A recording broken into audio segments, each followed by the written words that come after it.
In the distance, you'll have to trust me on this, in the foggy distance, stands Mount Ararat, ancient symbol of the Armenian people and resting place, supposedly, of Noah's Ark. Ararat, like so much of the former Armenian Empire, which once stretched from the Caspian all the way down to the Mediterranean, now stands in foreign lands. And it's to another piece of Armenia that was recently lost to the Azerbaijanis that I'm now going to drive. We're going to jump in the car, I'm going to cross this bitterly cold country, I wasn't expecting it to be this cold, down to Nagorno-Karabakh. We're going to see how close we can get to a place that so recently was a war zone. So yeah, join me on an adventure south through Armenia. I'm bloody freezing. Let's start it.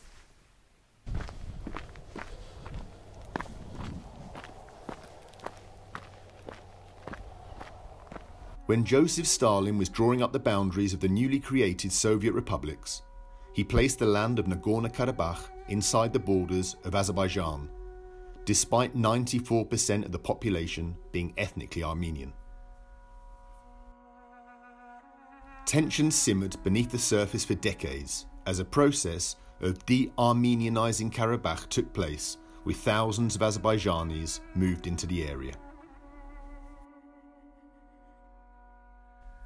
But when Gorbachev began allowing dissenting voices to be heard in a process called glasnost, the Armenians of Karabakh demanded to be reunited with their motherland.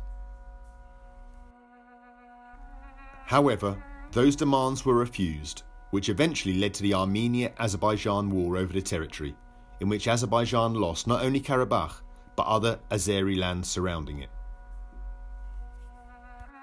And this is how things stayed until last September, when Azerbaijan retook its lost Azeri lands and parts of Karabakh, leaving only the capital Stepanakert and some small villages in the hands of the Karabakh people.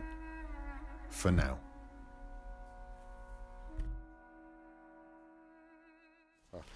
I'm going to release a pigeon to give me good luck on my journey south to Nagorno-Karabakh. All right, you're going to give me luck? All right then, get out of it. See you later. Right then, I've hired a Renault. I have zero faith in French cars, but maybe it won't let me down. As we head south towards Nagorno-Karabakh. Let's see how close we can get to it. It was, of course, until very recently, a war zone. So I don't know if we're going to get all the way there, but let's just drive until someone tells us to turn around and piss off. Let's see what happens. But Armenia looks pretty. In the winter, look at it. Look at these trees covered in snow or frost or whatever. Pretty as hell. All right then, let's look for some bus stops.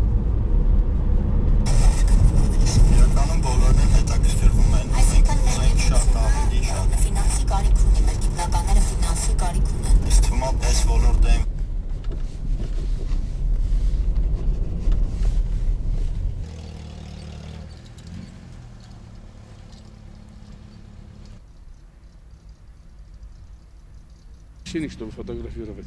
Разрешение надо, да. А почему? Ну, это еще военный объект. Это что? Железная дорога входит в военный объект, поэтому надо сверху разрешение.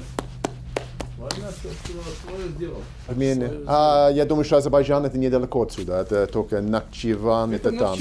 Это сколько километров? Ну, километров. Отсюда до границы метров 300. А, это, да, из-за этого. Так это в принципе граница тогда. Это в принципе граница. Да, это граница, да, входит в границу.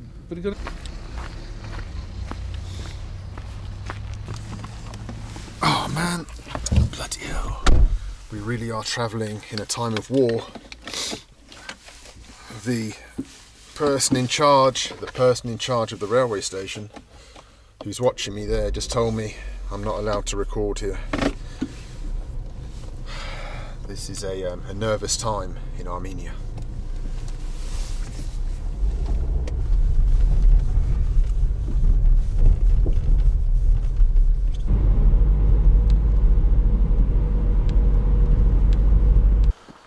I just want to show you something quickly while there's no one around. Along this border road that skirts Azerbaijan, well, it's lined here on the brow of this hill with pillboxes, military pillboxes. Let's look inside one. Wow. Wow, reminds me of Albania. Out there in the distance, just 300 meters away, is Azerbaijan. And so not so long ago when the war flared up again. There would have been soldiers in here pointing their weapons out there into the distance. And no doubt there'll be Azerbaijani soldiers out there, maybe now, pointing their guns over here. Let's hope they don't pull the trigger.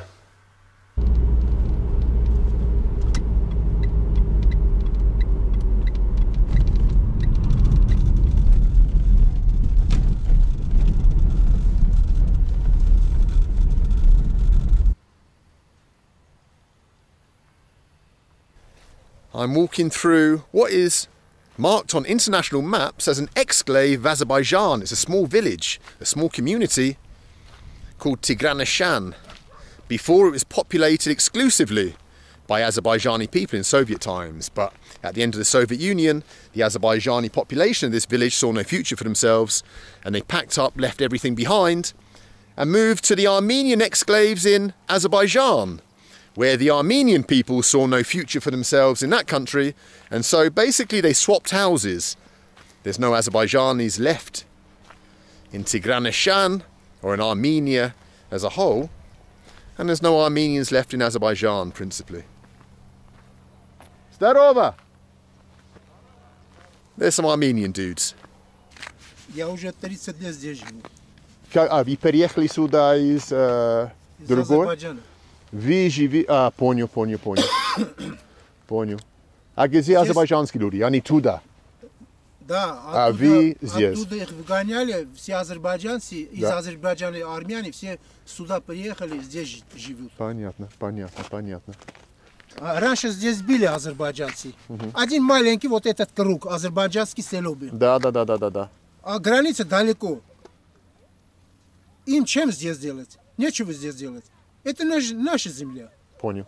Дали им жить, а потом это наш, и все. Если нету границы очень далеко с Нахчеваном, ты как пойдешь туда и обратно придешь? Потом скажешь, давай, армяне, давайте этот коридор дайте, мы асфальт будем сделать, чтобы отсюда туда ехать и обратно прийти, да?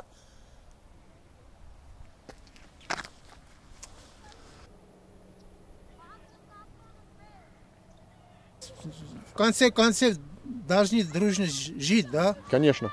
Земля, да какая разница, чем работаешь, здесь бери землю, что хочешь делать, пусть он там делает, другой там делает, и все, да. Никто с собой не берет эту землю. Да.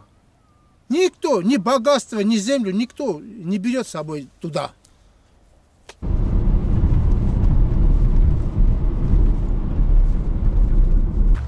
Guys, I've just pulled off the road, off the highways. I want to show you something while we've got the opportunity. Whoa. Without getting killed by a larder. Check it out over there. Whoa, can you see that? Mount Ararat. Yay, larder. Check it out, the fog has kind of disappeared. The mist has lifted as I've climbed higher into the mountains. And there, the beauty that is Mount Ararat, the symbol of the Armenian people in Armenian lands. Wow, now stands over, now in Turkey of course. Oh, wow, what a beautiful sight to behold as we head south through Armenia.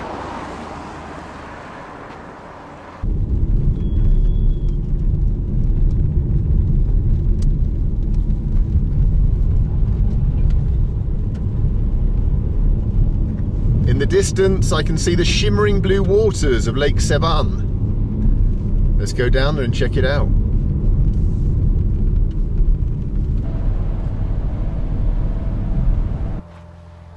Check it out, and check out these abandoned, oh yeah, I'm gonna say it, abandoned Soviet boats, obviously. Check them out. Down here on the beach, on the shore of Lake Sevan, look how beautiful it is. Wow, Lake Sevan, they call it the jewel of Armenia. And back in Soviet days, people used to come from all over to holiday on the shores of this high altitude lake. Wow, look how clear it is. I bet it's bloody lovely in the summer. And take out one of these Soviet boats and go for a row with those mountains behind you. Beautiful.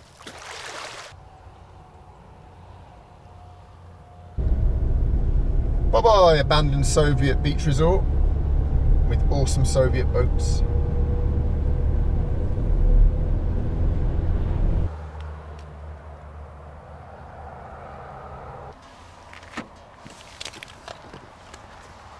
Look what I found. It appears to be a legitimately abandoned Soviet hotel. Or at least part of it is.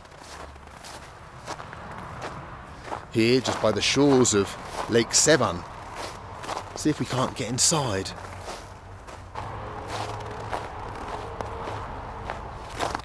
Can we get inside without being spotted? Oh, I'd love to go inside. Come on. Yeah.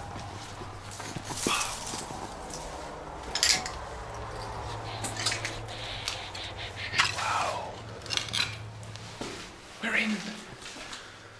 We're inside it. An abandoned Soviet hotel. Still got the old lights though. Of course, like I always say, you have to imagine when you come to these places. The holiday makers, little kids running up and down the corridor, running in and out of rooms for their parents who had come down from wherever across the Soviet Union to have a holiday in these green rooms. Over there, just beyond the trees in the lake. Wow. And now, no one comes here. People want to go to Dubai or, I don't know, Greece and Spain. Lake Sevan is not good enough for people anymore. It's good enough for me. I'd love to come back here in the summer for a swim about.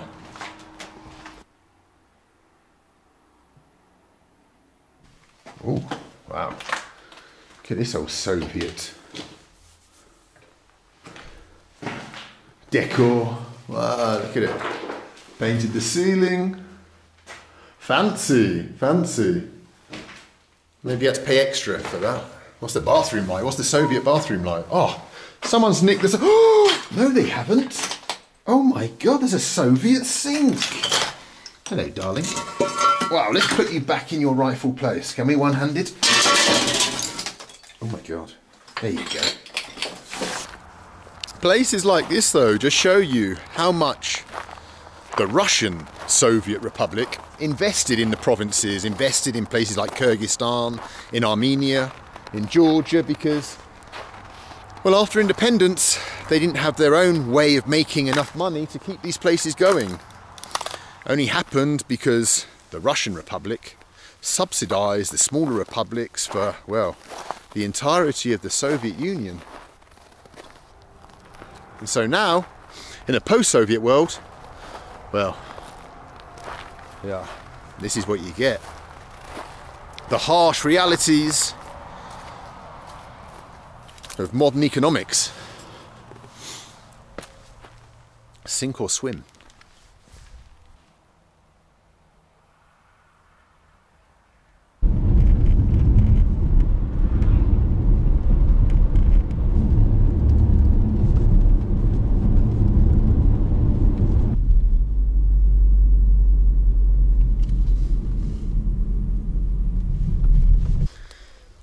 Well, we've come to the top of the pass, here to the old Soviet-built, well, I don't know what you call them, the gates of the pass.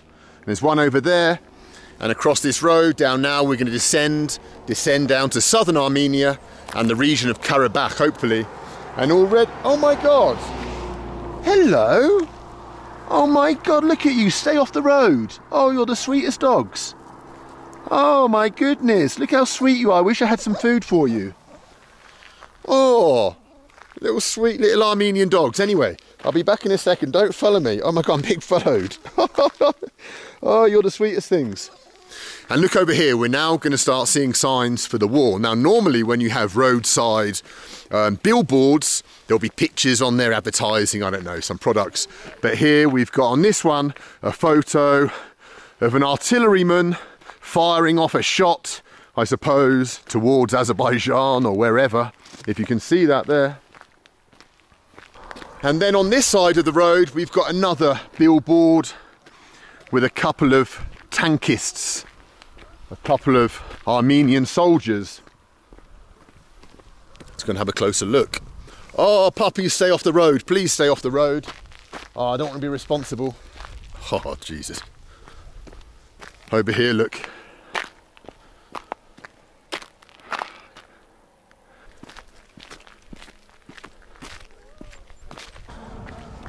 Here is a really interesting sign. Look, it says, whoa, I'm sinking. Armenia Silk Road. Oh shit. Armenia Silk Road. And that's because the Silk Road passed through Armenia, parts of it at least. Spices were traded, silks, goods taken backwards and forwards from Europe to Asia along this road, this exact road basically, down through southern Armenia, into Iran and further afield. I've got a couple of eggs in my bag. I wonder if dogs eat eggs. Would you eat a couple of hard-boiled eggs? If you would, I've got some.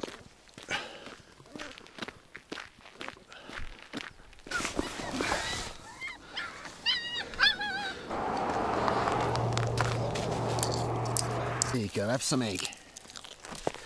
Now, there you go, get that down, you guys.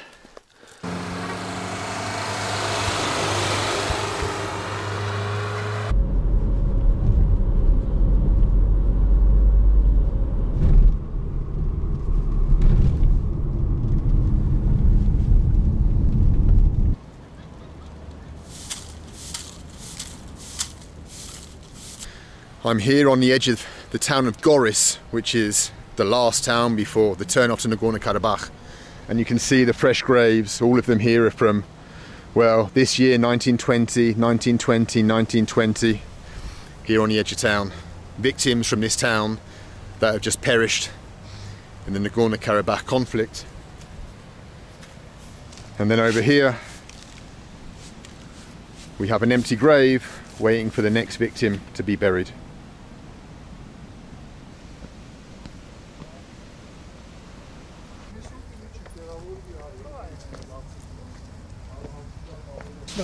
Я просто хочу знать ваше мнение про Нагорно-Карабах и ситуацию сейчас. И что будет в будущем. Ситуация сейчас мы не знаем. Но знаем только один, что Карабах это наше.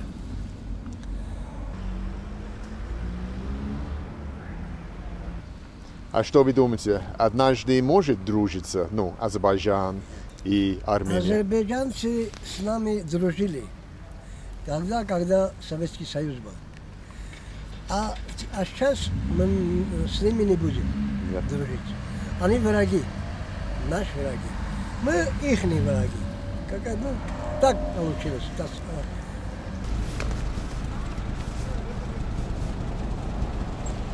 А раньше тогда, когда было при СССР, вы дружили с азербайджанцами? Конечно, дружили. Конечно. Да. Я хорошо помню, азербайджанцы вот на этой земле ходили, мы вместе были. А сейчас это невозможно.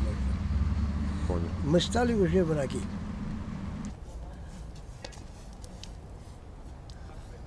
Грустная ситуация, конечно. Инч? Грустный? Да, конечно, грустно. Конечно. Со своим соседом не дружить, не ходить, это трудно. Им тоже трудно, и нам тоже трудно. Что делать? Так получилось. I'm here, as I said before, in the town of Goris. And normally I would stop people on the street and I'd ask them their opinions about things. But it's such a militarised town at the moment. There are soldiers everywhere, as you can probably see behind me. There are police everywhere eyeing me suspiciously, looking at the camera. But I kind of feel reluctant to stop and talk to too many people, just because I don't want my camera card to be deleted, basically. But yeah, there's tension in the air here in southern Armenia, that's for sure.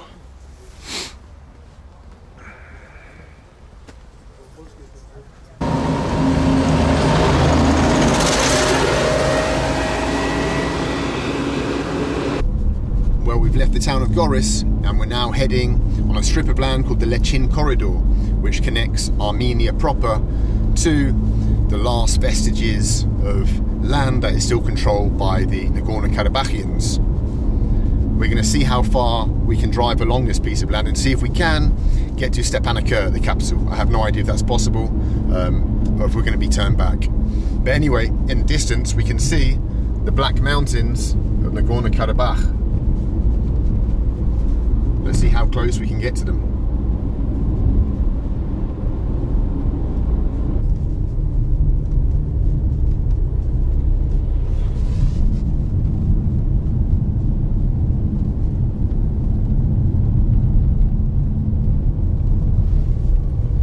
just passed a Russian base where the Russians were, well, very well dug in.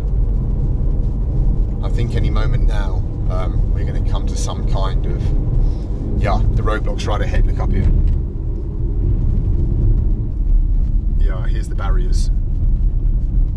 Let's, yeah, let's put the camera away for a little bit. This might be where our journey ends, I'm not sure.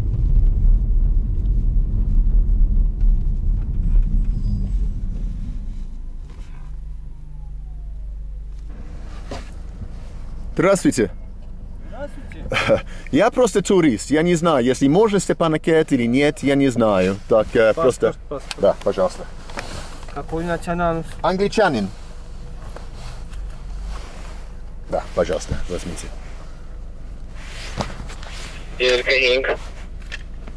Азербайджан, какой?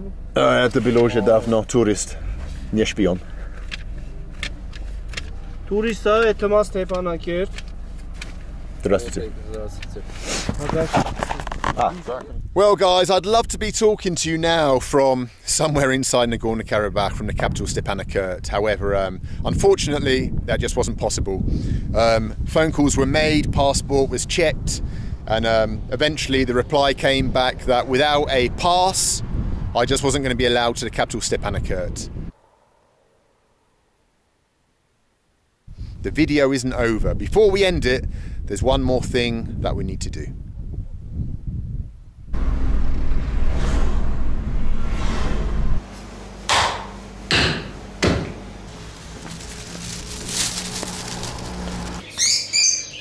Давайте.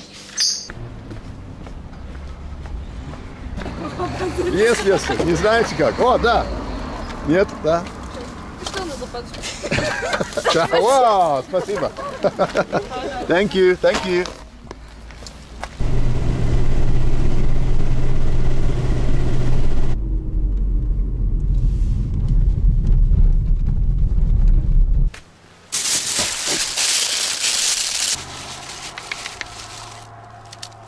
There you go.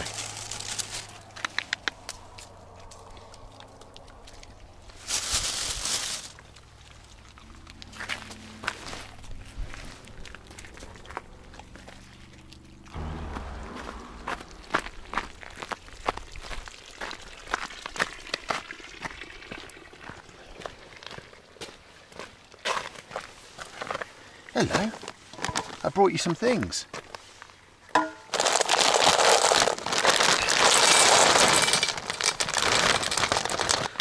There you go, anyway. All right, little comrade, I'll see you later. Good luck. Oh. Bila 3, как я bila здесь. Утром, bila 3 маленький. Не знаю, где остальное. Да, наверное. Давай, братан. Давай, удачи там. Воевать. Ну, удачи. Спокойно не дают жить. Блядь, идите, живите нахуй, вон там. Войну нахуй надо нам строить. Никто не надо.